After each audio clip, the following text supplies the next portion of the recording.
दादा काय नाव आपलं? प्रवीण बाजीराव बोर, गाव? वडगाव साने. कांदा लागवड जोमात दिसते. हो, यावर्षी लागवड जास्त आहे का तालुक्यात? हाय जेमते मी जास्त नाही एवढी म्हणावाशी.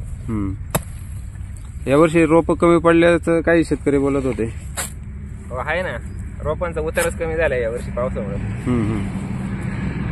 मग आपण आता ही आपली स्वतःची घरची रोप आहेत. हो, किती लागवड आहे क्षेत्र? आपलं 7-7.5 एकर आहे. 7 एकर आहे. आणि रोप उरली का तुमच्याकडं? हो, एक एकर एक दीड एकरचं उरले आपल्याकडे विक्रीसाठी. हो. मग आता कोणाला लागत असतील तर तुमच्याकडं काय नंबर आहे तुमचा? 9307 211759.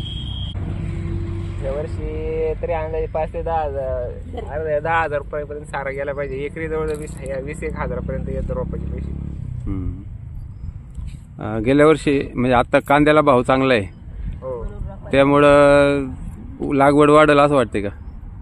नाही, लागवड जे करणार ते करणारच ना.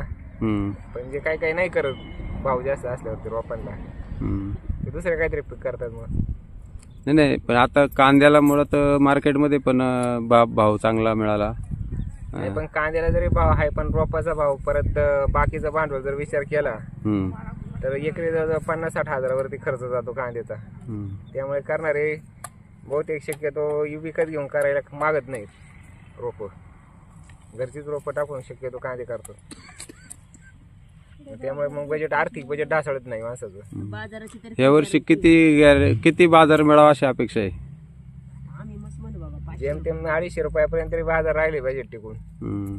सरकारी धोरणं अनेकदा कांद्याच्या बाबतीत धरसोड करणारी असतात, त्यामुळे शेतकरी अनेकदा त्यामुळे अडचणीत येतो. हो, आर्थिक अडचणीत येतो शेतकरी.